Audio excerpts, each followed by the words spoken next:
നോമ്പുകാലം 5-ാം ഞായർ. വിശുദ്ധ യോഹന്നാൻ എഴുതിയ സുവിശേഷം 8-ാം അധ്യായം 1 മുതൽ 11 വരെയുള്ള വാക്യങ്ങളുടെ വിശകലനം. പാപമില്ലാത്തവൻ ആദ്യം കല്ലെറിയട്ടെ. വ്യഭിചാര കുറ്റത്തിൽ കൈയോടെ പിടിക്കപ്പെട്ടവരെ മോശയുടെ നിയമം അനുസരിച്ച് കല്ലെറിഞ്ഞു കൊല്ലണമെന്ന ന്യായത്തിൽ ഒരു സ്ത്രീയെ യേശുവിന്റെ മുമ്പിൽ ഹാജരാക്കുന്ന ഭാഗമാണ് ഇന്ന് നമ്മുടെ പരിചിന്തന വിഷയം. വിവാഹിതരായവർക്കിടയിലുള്ള അവിഹിത ശാരീരിക ബന്ധം, വിവാഹിതരല്ലാത്തവരുടെ അവിഹിത ബന്ധം, രക്തബന്ധത്തിലുള്ളവരുടെ അവിഹിത ബന്ധം എന്നിങ്ങനെ വ്യഭിചാരത്തിന് പല തലങ്ങളുണ്ട്. ഓരോന്നിനും വിവിധ ശിക്ഷാവിധികളാണ് നിഷ്കർഷിച്ചിട്ടുള്ളത്. ലേവ്യർ 20:10, നിയമാവർത്തനം 22:22. ഇതിന് 2-3 സാക്ഷികൾ ഉണ്ടായിരിക്കണമെന്നും ആദ്യം കല്ലെറിയേണ്ടത് ആ സാക്ഷികളാണെന്നും നിയമം അനുശാസിക്കുന്നു. സാക്ഷികളുടെ കരങ്ങളാണ് വധിക്കപ്പെടേണ്ടവന്റെ മേൽ ആദ്യം പതിയേണ്ടത്, അതിനുശേഷം മറ്റുള്ളവരുടെ കരങ്ങൾ. നിയമാവർത്തനം 17:7. ഒരു സ്ത്രീക്ക് ഒറ്റയ്ക്ക് ഇത്തരം ഹീനപാപം ചെയ്യാൻ കഴിയില്ല എന്ന് വരികിലും ഇന്ന് സ്ത്രീ മാത്രമാണ് ഇവിടെ ഹാജരാക്കപ്പെട്ടിരിക്കുന്നത് എന്നത് പുരുഷ മേൽക്കോയ്മയെ സൂചിപ്പിക്കുന്നു. ഈ ആധുനിക കാലഘട്ടത്തിൽ സ്ത്രീ പീഡനം എന്ന നിയമം ഇന്ന് സ്ത്രീകൾക്ക് ഏറെ അനുകൂലമാണ് എന്ന കാര്യം ഓർത്തിരിക്കേണ്ടതാണ്. മീറ്റു എന്ന ഒരു മുന്നേറ്റത്തിലൂടെ പീഡനത്തിനിരയായിട്ടുള്ള സ്ത്രീകൾ സംഘടിച്ചു കഴിഞ്ഞു.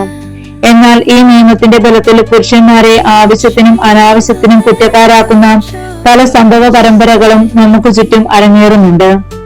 യേശുവിന്റെ മുമ്പിൽ ഇന്ന് ഒരു സ്ത്രീയെ ഹാജരാക്കുന്നത് അവനിൽ കുറ്റം ആരോപിക്കാൻ വേണ്ടി അവനെ പരീക്ഷിച്ചുകൊണ്ട് ചോദിച്ചതാണ്. കല്ലെറിഞ്ഞു കൊല്ലാൻ യേശു കൽപ്പിച്ചാൽ രാജ്യം ഭരിക്കുന്ന റോമയുടെ അധികാരത്തിനെതിരായ കുറ്റമാകും. കല്ലെറിയുന്നതിനോട് വിയോജിക്കുകയാണെങ്കിൽ മോശയുടെ നിയമത്തെ നിഷേധിക്കുന്ന വ്യാജ പ്രവാചകനായി തീരും. യേശു ആകട്ടെ പ്രത്യുത്തരിക്കാതെ കുനിഞ്ഞിരുന്ന് എന്തോ നിലത്തെഴുതിക്കൊണ്ടിരുന്നു. കുനിഞ്ഞിരിക്കാൻ കാരണം മുഖം പുറത്തു കാണിക്കാൻ പറ്റാത്ത വിധം കുനിഞ്ഞിരിക്കുന്ന ആ വ്യഭിചാരിണിയോട് താതാത്മ്യം പ്രാപിക്കാനായിരിക്കാം. എഴുതിക്കൊണ്ടിരുന്നതിന് പല വ്യാഖ്യാനങ്ങൾ കേട്ടിട്ടുണ്ട്.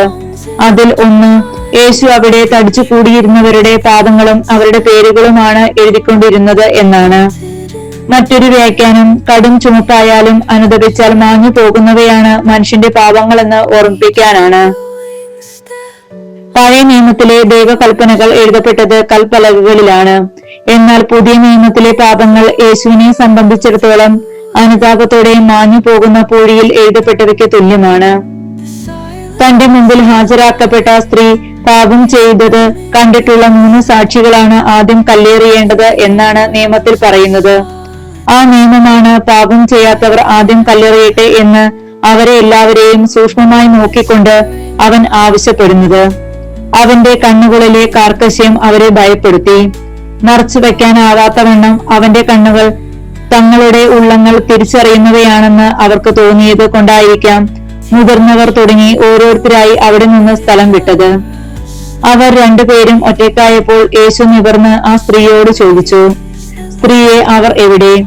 മരണത്തിന് ഒരുങ്ങി കണ്ണിറുക്കി അടച്ച് തല കുനിച്ചിരിക്കുന്ന അവൾ തല ഉയർത്തി നോക്കിയപ്പോൾ ചുറ്റുപാടും ആരെയും കാണാത്തതിനാൽ അവൾ അത്ഭുതപ്പെട്ടു. യേശു തുടർന്നു, ആരും നിന്നെ വിധിച്ചില്ലേ? അവൾ പറഞ്ഞു, ഇല്ല കർത്താവേ. യേശു പറഞ്ഞു, ഞാനും നിന്നെ വിധിക്കുന്നില്ല, പോയിക്കൊള്ളുക, ഇനിമേൽ പാപം ചെയ്യരുത്. അപമാന ഭാരത്താൽ മുഖം ഉയർത്താൻ കഴിയാത്ത അനേകം സന്ദർഭങ്ങൾ നമ്മുടെ ജീവിതത്തിലും ഉണ്ടായിട്ടുണ്ടാകാം. സമൂഹം നമ്മെ ആക്ഷേപിക്കും, ഒറ്റപ്പെടുത്തും. യൂദാസിനെ പോലെ കുറ്റബോധത്താൽ ആത്മഹത്യയെക്കുറിച്ച് ചിന്തിക്കുക കൂടി ചെയ്തിട്ടുണ്ടാകാം.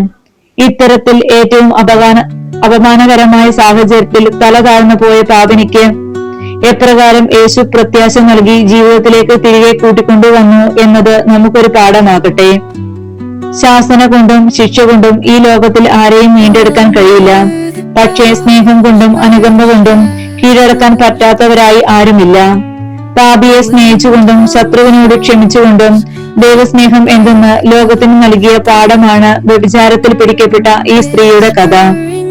ദൈവനീതിയും മനുഷ്യനീതിയും ഒരിക്കലും കൂടിച്ചേരാത്തവയാണ്.